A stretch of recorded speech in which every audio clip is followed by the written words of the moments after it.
안녕하세요, 진쌤입니다.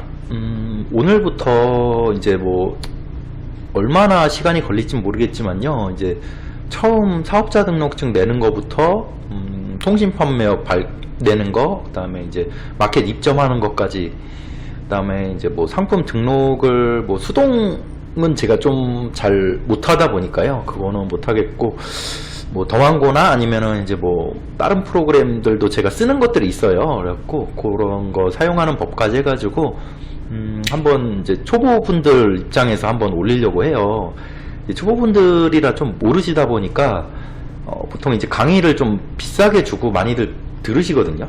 그럴 필요 없이 요거 유튜브로만 해서 처음부터 중수까지는 가실 수 있도록 한번 프로젝트를 진행하려고 합니다. 그래서 오늘은 당연히 이제 처음 시작하시면은 사업자 등록증부터 만드셔야 되잖아요. 예, 거기서부터 이제 시작을 하게 될 것 같고요. 우선 지금 제 거는 로그인이 돼 있어요.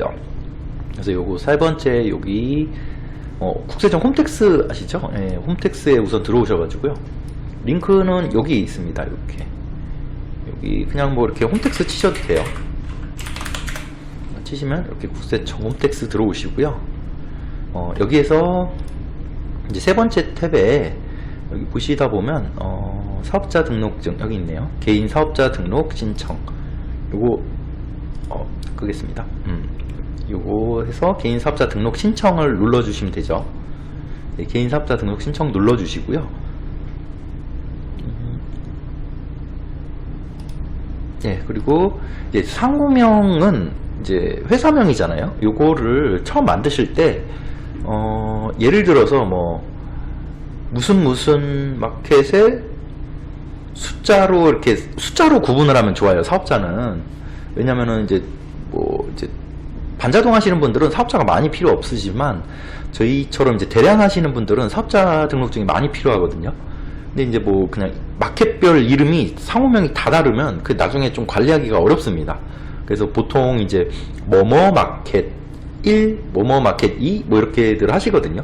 근데 또 뒤에 넣으면은 나중에 이제 무슨 마켓에서 문자나 이런 게 날라와요. 상호명 어쩌고저쩌고 하면서.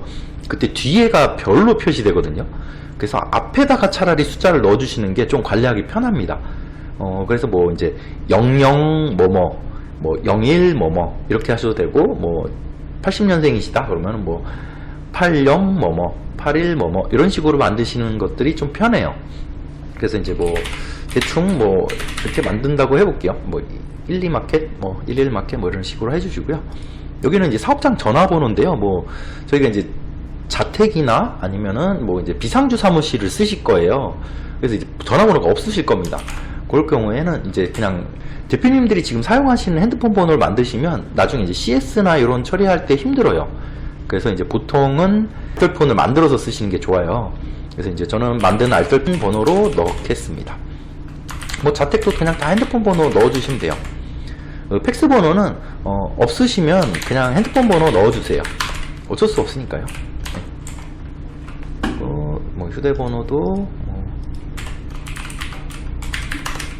넣어주시고, 국세정보 문자를 수신동의 하는 거는 굳이 하실 필요가 없거든요.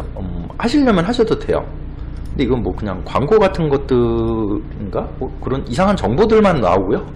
어차피 중요한 세금이 이제 징수가 됐다, 얼마를 납부하셔라, 이런 것들은 동의 안 하셔도 다 날라옵니다. 그래서 저런 거 신경 안 쓰셔도 되고요. 전자메일 주소는 한 개로 통일하셔도 돼요. 주소지 동일 여부는 대표님이 이제 본인의 자택에 사업자 등록증을 낼 때는 주소지를 동일하게 쓰시면 돼요. 근데 이제 자택이 아니고 이제 비상주 사무실을 쓰시는 분들은 부로 해주시면 되죠. 그리고 이제 자택에 사업자를 내실 때 원래 한 개밖에 안 돼요. 근데 이제 간혹 이제 세무서들 중에 좀 유한 데들이 있거든요. 그런 곳 같은 경우는 하나 더 내주는 경우도 있고 그래요. 그리고 정 안 내주신다 그러면 제가 이제 사업자 등록증을 발급하기 위해서 이제 사업 계획서라고 해야 될까요? 그런 걸 세무사에 내면 간혹가다 2개, 3개 이렇게 내주시는 분들도 있어요. 저 같은 경우는 집에만 6개가 있거든요. 이런 사업 계획서를 꼼꼼히 해서 만드시면 그걸 좀 감안해 주시는 분들이 많이 있습니다. 그래서 그렇게 하시면 될 것 같고요. 그거 필요하신 거는 제가 뭐 댓글로 한번 남겨 놓을게요. 그래서 사업계획서는 참조하시고 쓰시면 되고요. 제 거랑 똑같이 하시면 안 되겠죠. 그래서 제가 조금 내용은 지우고 몇 개는 지우고 해서 보내드릴게요. 그리고 이제 기본 주소는 여기다가 이제 넣어주시면 되죠. 네, 그러면 이렇게 이제 주소가 다 입력이 되었으면요, 이제 업종을 선택을 할 거예요. 업종 여기 보시면 입력 수정 있죠. 요거 눌러주시고요. 여기 업종 코드 검색을 눌러주세요. 그 업종에는 해외라고만 치시면 돼요. 조약에 누르시면은 여기 통신 판매업에서 해외 직구 대행업 여기 있죠. 요거 눌러주시면 되고, 밑에 쭉 내려오셔서 전자상거래 소매 중개업 요거 눌러주시면 돼요. 그리고 등록하기 이게 쭉 됐죠. 네. 그리고 나중에 이제 사입을 하시거나 뭐 이제 사업자 통관을 하셔야 되는 분들은 업종 코드를 하나 더 만들어야 되긴 하는데요. 그렇게 하면 좀 부업종을 하나 더 만들어야 돼요. 근데 그렇게 하시면 세금 계산 뭐 이런 것들이 소명자료 만들거나 뭐 이제 그럴 때 좀 복잡합니다. 그래서 그런 사업자들은 그냥 별도로 따로 쓰시는 게 좋아요.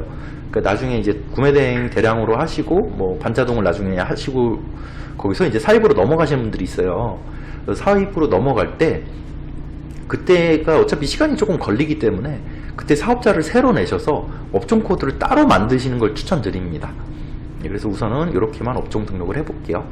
여기 잘 들어가는지 봐주시고요. 문제 없으면은 이제 넘어가면 되고요. 뭐 사업 설명은 굳이 안 하셔도 돼요. 저 해외 직구 대행업은 너무 이제 흔한 직업이기 때문에. 개업일자는 사업자 등록증이 그 임대차 계약서가 나온 날로 해주시면 되거든요.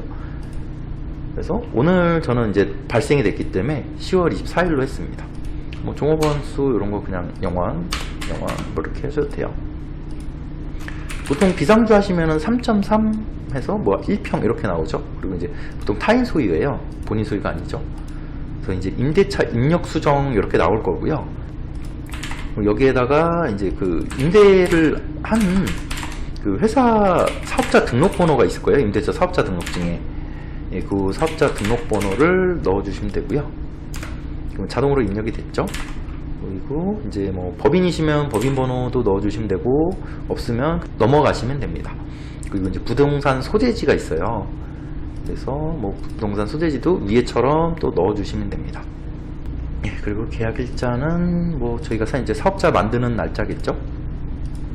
이제 뭐 1년 계약하셨으면 이제 계약 기간은 1년, 3개월 하셨으면 3개월 해주시면 돼요.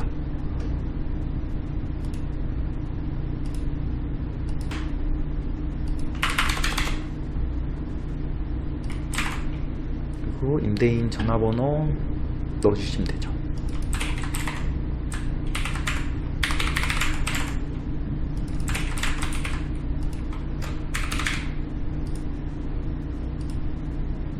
이제 등록 끝났으면은 공동사업자는 당연히 없고요. 사업자는 이제 처음 만드시는 분들은 간이로 만드시면 돼요. 면세 여기 3개는 보시는 거 아니고요. 일반 아니면 간이거든요. 보통 처음 사업을 하시면 간이고요. 일반 사업자가 1개라도 있으신 분은 무조건 일반이에요. 그리고 간이를 쓰시다가 매출이 8천만 원이 넘어가시면 일반이 됩니다. 저희가 이제 좀 간이하실 때 착각하시는 분들이 있는데요. 매출 8천이라는 거는 대표님들이 그 마켓에서 정산받은 금액이 8천만 원을 매출이라고 하지 않고요. 저희가 이제 마켓에서 만약에 1억을 받았어요.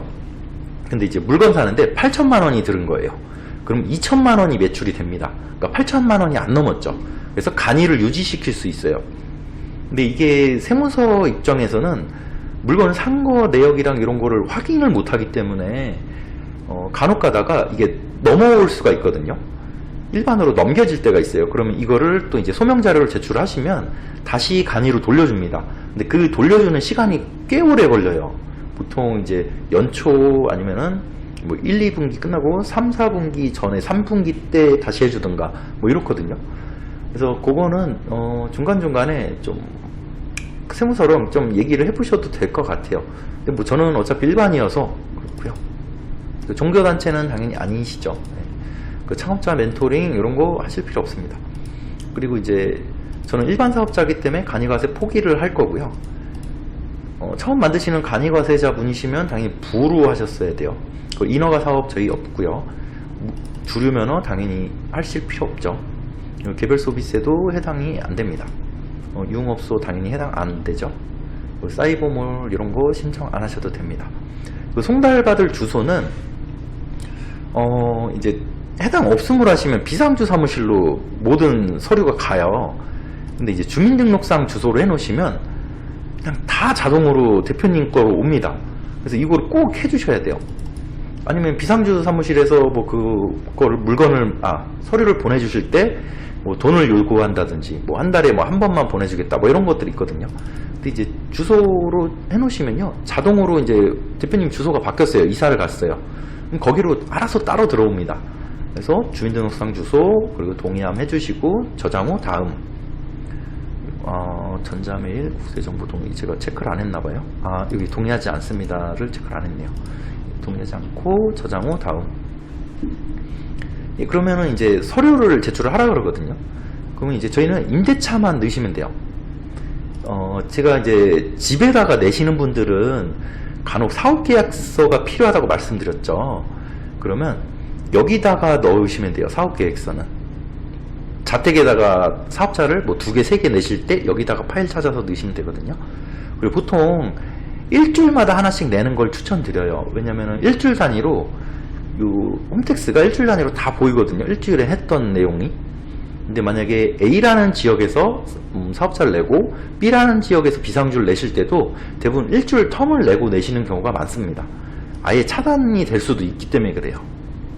그래서 저는 임대차 계약서 사본을 넣어 보겠습니다.